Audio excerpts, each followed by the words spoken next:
Hi, Alfred Brock with CNC News Co. We're going to be taking a look at reducing alcohol problems on campus, a guide to planning and evaluation. Now, this is targeted for folks that are running the colleges and universities. So it's the big picture for the program evaluation. It's a guide to planning and evaluation. Okay. So they were getting pretty basic with this material, and I think you should be aware of this, especially if you have kids going to college or if you are a student at college. You should know that this stuff is pretty basic here. Look at what they were talking about: identifying specific goals and objectives. Well, they have here that the problem student drinking is obvious. That's the problem. Student drinking is a problem. But exactly which goals and objectives should be specified to guide campus prevention efforts is not. Okay, so they're not quite clear on what to do. Is the goal to eliminate college student drinking? Personally, I believe that should be the goal. Or to limit excessive consumption of alcohol. No university, no teacher should ever be in the position of saying, you can only drink this much, especially since it varies from person to person. So that's getting a little weird there.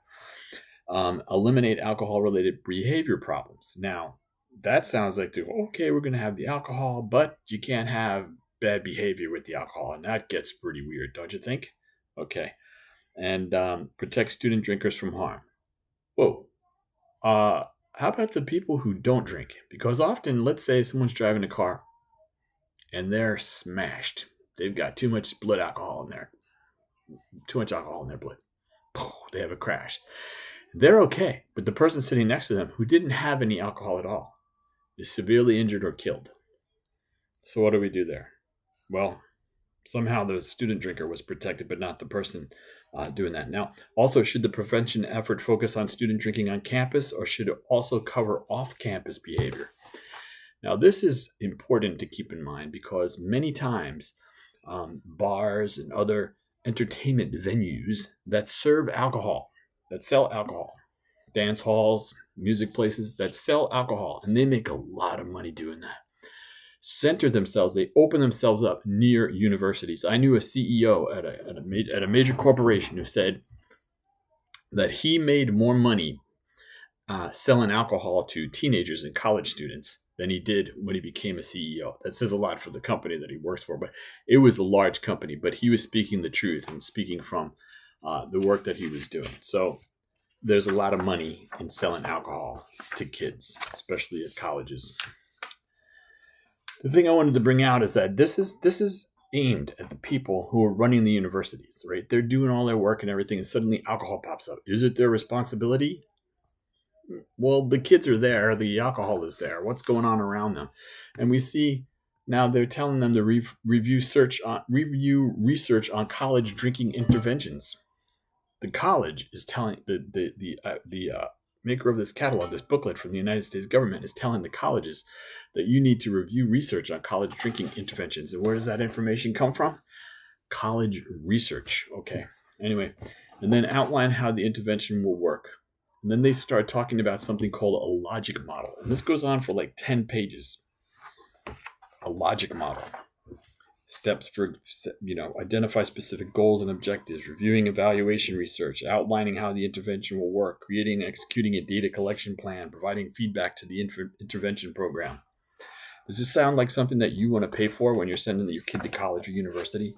This adds to the cost astronomically, just because those folks nearby want to sell alcohol to the students.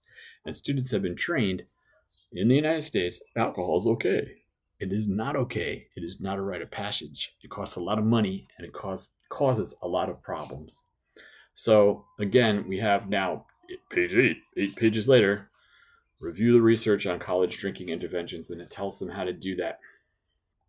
Now, let's take a look at one specific thing, and that is so there's 4 elements here of strategic intervention to be considered. Now, this is getting to the meat and potatoes.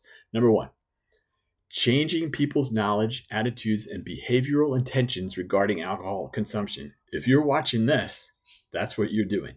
You are helping to change people's knowledge, your own and others, attitudes, behavioral intentions regarding alcohol consumption. Alcohol consumption is not necessary, it is not a rite of passage, and it certainly shouldn't be used at the college level.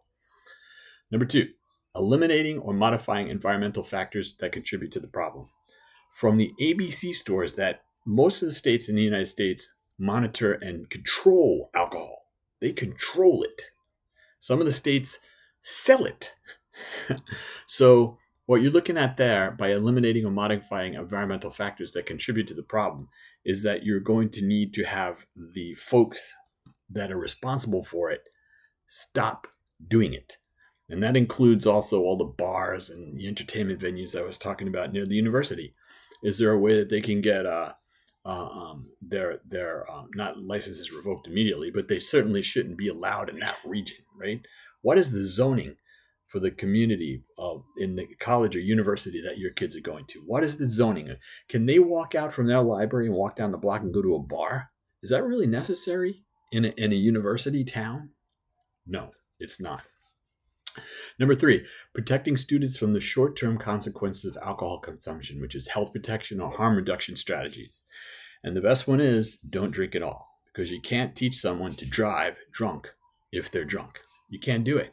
You can't teach someone to protect themselves when they're being drunk when they're drunk. That's just number 3 is not happening.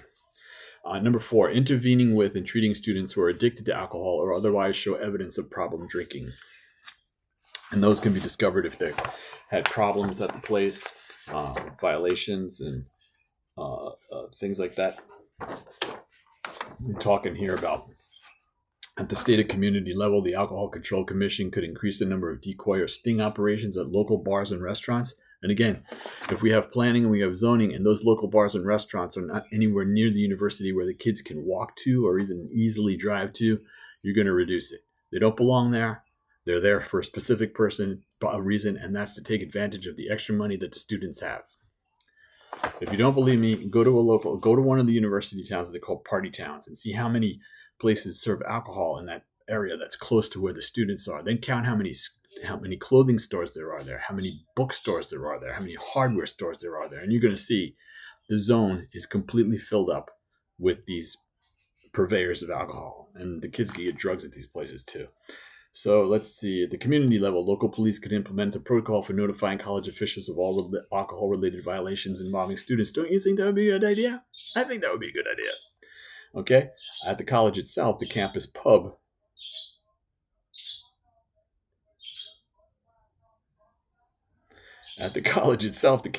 could require that all alcohol servers complete a training course in responsible beverage service. That would be a good idea. College pub? At the group level, the college might require that residential groups and special event planners provide adequate controls to prevent alcohol service to underage students. How about preventing too much alcohol service to overage students?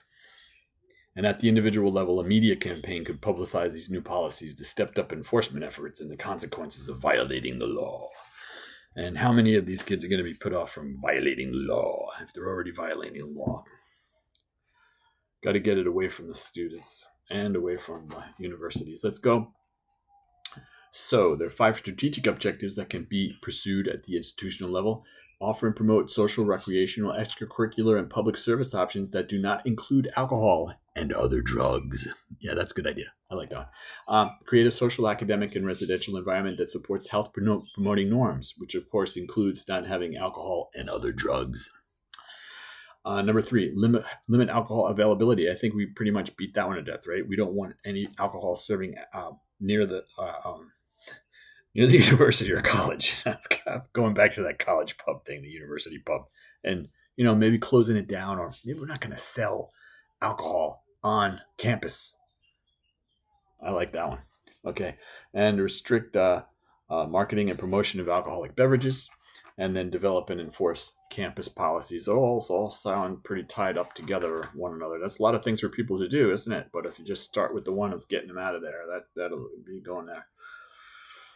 So which types of records are monitored will depend on specific goals and objectives being pursued. Now let's see about this. If you're a parent, would you be interested in knowing the costs associated with provided medical care when alcohol is involved each year? I would. How about student counseling services? Patient history of alcohol use. You got a lot of them? I'd like to know that. Residence facilities, alcohol involvement and noise, nuisance complaints, property damage, calls for police or emergency services. So Animal House would have had a lot of them, right? They would have had a lot of them. Those were responsible people. So they would have had a lot of them. And especially the ones, we want to know that on campus too. I mean, which ones, where's the problem? And if there is a problem, someone can go talk to them and maybe intervene. We're not talking about just kicking them out right away, but you can't drink alcohol. Okay, athletic departments, alcohol involvement in spectator injuries, nuisance complaints, or disciplinary actions. If you're making that move with sports and stuff, what are you doing? Alcohol or drugs or anything? Hey. And then the Greek student office. Records of alcohol involvement in student injuries, noise complaints, contacts with police or fire departments, and property damage. That goes back to residence facilities also. But they're separate because Greek houses or the fraternities and sororities are not often off-site, but any of the houses that are off-site. And that would fit into residence facilities.